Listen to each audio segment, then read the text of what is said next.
Sir ಅವ್ರು ಮಾಡಿರೋ ನೀರಾವರಿ ಕೆಲಸಗಳು ನಮಗೆ ಭಾಳ ಇದು ಆಗಿ ಅನುಕೂಲ ಆಗ್ಯಾವ ಸರ್. ದ್ರಾಕ್ಷಿ ನೀರಾವರಿ ಅವ್ರ ಕಿನಾಲ್ ಬಿಟ್ಟಿದ್ದಕ್ಕೆ ನಮಗೆ ಅನುಕೂಲ ಆಗಿ ಉತ್ಪನ್ನ ಚಲೋ ಬಂದಾವ ಸರ್. ಉತ್ಪನ್ನ ಬಂದು ರೊಕ್ಕದಾಗ ಮನೆ ತೊಗೊಂಡೇವಿ, ಸಾಹೇಬ್ರ ಹೆಸರು ಇಟ್ಟೇವ್ರಿ. ಅವ್ರನ್ನ ನಮ್ಗೆ ಏಸು ಕಾಲ್ಕು ತೀರ್ಸಕ್ಕಾಗಲ್ರಿ ಸರ್. 40 ಎಕರೆ ಜಮೀನು ಐತೆ ಸರ್. ಒಟ್ಟು 40 ಎಕರೆನೂ ದ್ರಾಕ್ಷಿ ಮಾಡ್ಯಾವ ಸರ್. ಈಗ ಮೊದಲು 2 ಎಕರೆ ದ್ರಾಕ್ಷಿ ಸರ್.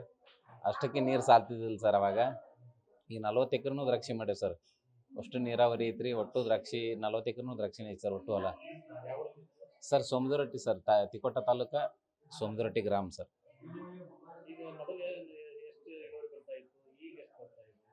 ಸರ್ ಮೊದಲ ನೀರಾವರಿ ಇರ್ಲಾರ್ದ ಟೈಮ್ದಾಗ ಅಷ್ಟೇ 1 ಟನ್ 2 ಟನ್ ಬೆಳಿಬೇಕಂದ್ರೆ ಭಾಳ ಹೈರಾಣ ಆಗ್ತಿತ್ತು ಸರ್. ದ್ರಾಕ್ಷಿದು ಭಾಳ ಕಠಿಣ ಇತ್ತು ಸರ್ ಅವಾಗ. ಈಗೇನೈತಿ 1 ಎಕರೆಗೆ 3 ಟನ್ 4 ಟನ್ 5 ಟನ್ ತನಕ ಇಳುವರಿ ತೆಗಿಲಾಗ್ತೇವೆ ಸರ್. ಈ ವರ್ಷ 40 ಎಕರೆಗೆ ಒಂದು 100 ಟನ್ ಮುನುಕ್ ಮಾಡ್ಯಾವ ಸರ್ ಒಣ ದ್ರಾಕ್ಷಿ. ಒಂದು 3.5 4 ಕೋಟಿ ರೂಪಾಯಿ ತನಕ ಇನ್ಕಮ್ ಬಂದೈತೆ ಸರ್ ಈ ವರ್ಷ. ಅದಕ್ಕೆ ಈ ವರ್ಷ ಒಂದು ಇಲ್ಲಿ ಬಿಜಾಪುರದಾಗ ಮನೆ ತೊಗೊಂಡು ಅದನ್ನ ಎಂ ಬಿ ಪಾಟೀಲ್ ಸಾಹೇಬ್ರಿಗೆ ಮನೆಗೆ ಹೆಸರು ಇಟ್ಟಿಗೆಸಿಂದ ಅವ್ರನ್ನ ತೀರಿಸ್ಬೇಕಂತೇಳಿ ಒಂದು ಸಣ್ಣ ಪ್ರಯತ್ನ ಸರ್.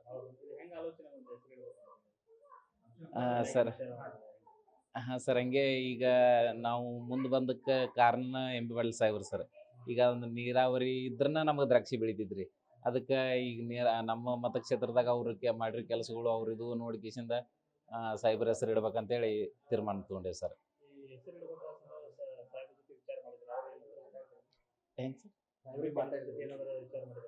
ಹಾಂ ಸರ್, ಸಾಹೇಬ್ರು ಅಂದ್ರೆ ಮೊದಲು ನಾವು ಡಿಸೈಡ್ ಮಾಡಿದೆವು ಸರ್. ನಾವು ಸಾಹೇಬ್ರ ಹೆಸರು ಇಡಬೇಕಂತ ಹೇಳ್ಕೇಸಿಂದ ಅವಾಗ ಅವ್ರ ಕಡೆನೂ ಕೇಳ್ಕೊಂಡೇವಿ. ಅಣ್ಣ ಅವಾಗ ಅವರು ಖುಷಿ ಆಗ್ತೈತಿ, ರೈತರು ನೀವು ನಿಮ್ಮಿಂದ ನಾವು ಅದೇವಿ, ಅವರು ಇಡ್ತಿದ್ರೆ ಇಡ್ರಿ, ನಮ್ಗೇನು ಅಭ್ಯಂತರ ಇಲ್ಲ, ನೀವು ಖುಷಿ ಇದ್ರೆ ಸಾಕು, ರೈತರಿಗೆ ಅನುಕೂಲ ಆದ್ರೆ ಸಾಕು ಅಂತ ಹೇಳ್ಕೇಸಿಂದ ಹೆಮ್ಮೆ ಪಟ್ಟಾರ ಸರ್. ಸರ್